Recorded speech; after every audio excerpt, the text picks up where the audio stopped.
It's amazing how far our food travels before reaching our plate.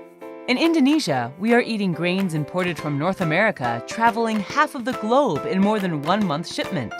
About the same journey is taken by cane sugar before it reaches our teacup.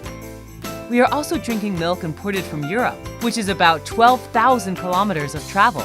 Eating meat, which needs to travel more than 7,000 kilometers from Australia and New Zealand, and the list goes on and on. Why do we have to do this? Why do we need to spend so much fuel to bring our food from far, far away? Can't we grow our own grain, our own cane sugar, our sheep and cows? Yes, we can do all of this. Being a tropical country with rain almost half a year around, we can grow everything for our own food.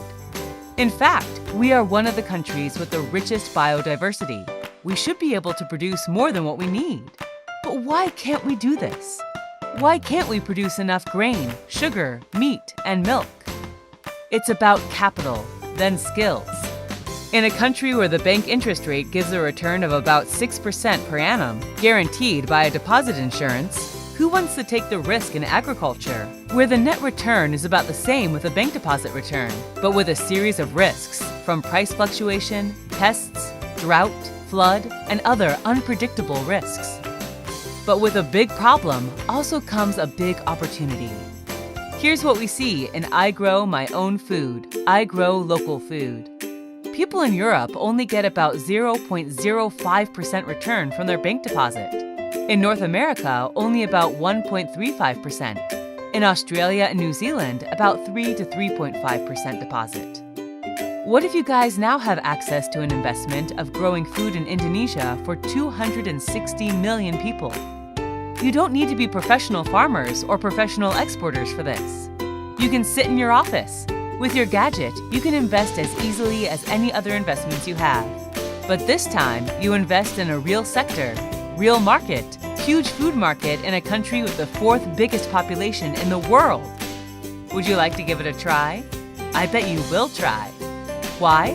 Because we can give you an estimated return of a minimum 6% or even more. A kind of investment for our local depositors not interested because our banks already give them 6%. But in your case, you only get 0.05% to 3.5% from your banks. So a minimum of 6% is much, much higher as compared with your bank return. What about currency risks? You are investing in real goods. The price is floating to every global currency. If the currency drops, the goods price automatically increases. So investing in real goods has its inherent value protection. What about risk of drought, flood, pests, climate, and any other factor which can reduce or even destroy our harvest? Modern people know what they call risk management and insurance. With insurance protection not even reaching 1% in cost, your agro investment already is well protected. Even if you take this 1% insurance cost as a reduction to your return, you will still enjoy a very interesting investment result, protected by proper insurance of 5% per annum, or even much higher for certain plantations.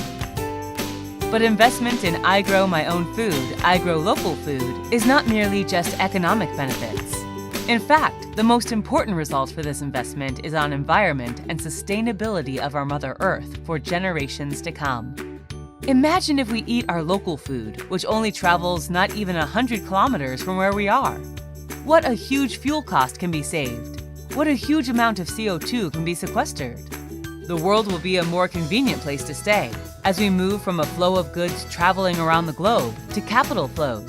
It's a good way to address the real problem for people of the world, which is food. As people and skills always follow the money, so the skilled labor will also be spread throughout the world. Wealth distribution will become more even. Be part of it. Be involved in addressing the global problem in food by joining the iGrow movement.